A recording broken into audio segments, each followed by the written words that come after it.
Hi, my name's Kat McGregor and today I'm going to try to make one of the recipes from the Great British Bake Off called flottante. It's technically quite challenging and includes three things I'd normally avoid making at all costs: meringues, custard and spun sugar.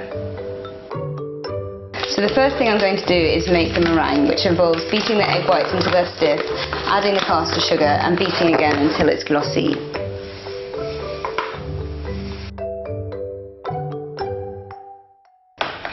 So the first thing is separating the egg whites from the yolks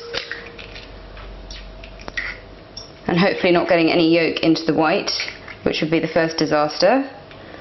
So you need six whole eggs,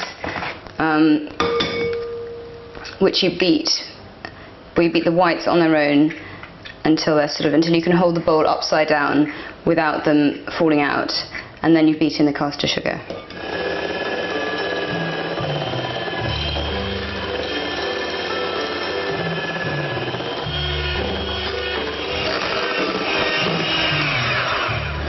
So I think it looks like the meringues are ready. They're really glossy, and hopefully if we turn the bowl upside down, they're not going to fall out.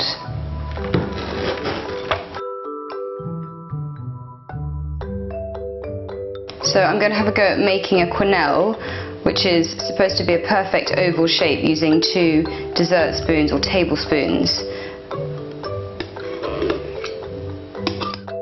So while the meringues are poaching in the cream and milk, we're going to try to make some spun sugar, which is technically quite difficult and could end up in a sort of burnt caramelly mess. But with any luck, we'll end up with something worthy of Paul and Mary, maybe a sugar basket or something sort of quite elegant.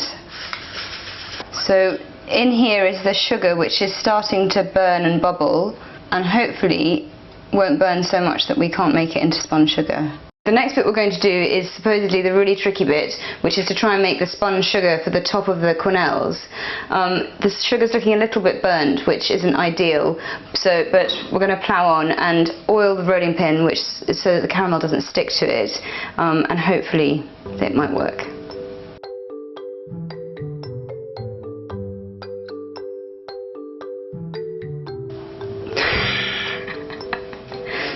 It's not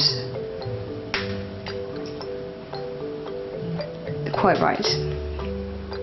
So I think we can safely say that I would not win an award for spun sugar. This is looking more like a sugar slug. Okay. I think we may leave it there. It's looking like they might be ready, but it's quite difficult to tell. They're sort of floating away happily and smelling like they're cooking, but I think the only way we're going to be able to tell is by chopping into one and having a bit of a taste. I think it looks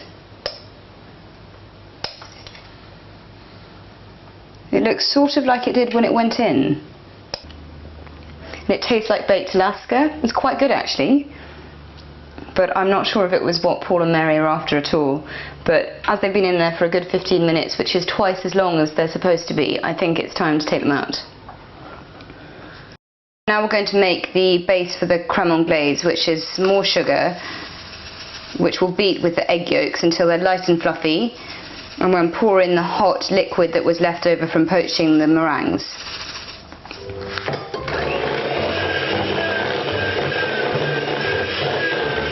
We've got all the different bits together now, and we've just got to put it onto a plate and try and make it look like something that was in the programme last night.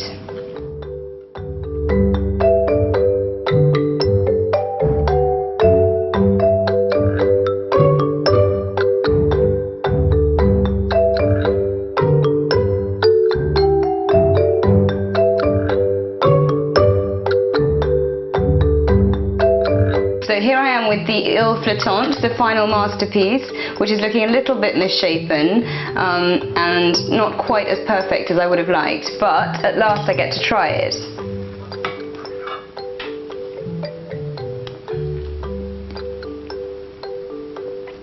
So they're delicious, but I'm not entirely sure the meringues are cooked all the way through, which might end up in a little bit of indigestion, and really I'm not sure that the whole thing would pass the Paul and Mary test.